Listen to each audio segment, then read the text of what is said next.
Et c'est la Minute Pratique Sud Radio ce matin avec vous, là, les entreprises, les commerçants, les artisans vont réouvrir bien sûr leur commerce ce matin. Et puis on va donner comme chaque matin des réponses à vos questions avec un spécialiste. Ce matin, c'est Antoine Montant. Bonjour Antoine.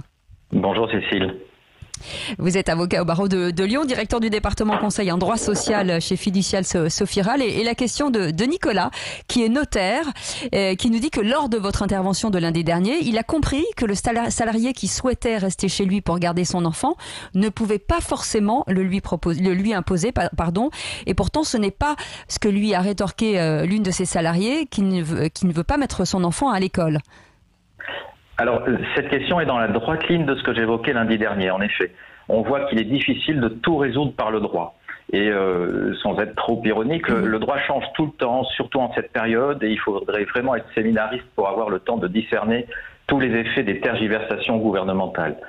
Dans un question-réponse relatif à l'activité partielle, le ministère du Travail a précisé: si le salarié présente une attestation sur l'honneur justifiant de la nécessité de maintien à domicile pour garde d'enfant, le placement en activité partielle est alors de droit. En d'autres termes, l'employeur ne peut pas s'y opposer. Mais le ministère ajoute que cette position n'est valable que jusqu'au 31 mai, qu'il faudra ensuite une attestation du chef d'établissement.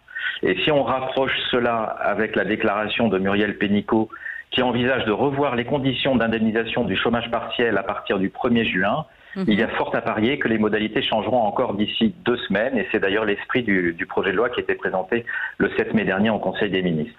Et ce n'est malheureusement pas pour rassurer les entreprises, ni motiver les salariés, et pourtant, il faut revenir travailler, cela devient une obligation impérieuse. Eh bien, merci beaucoup Antoine Montant. On retrouve bien sûr cette chronique sur sudradio.fr.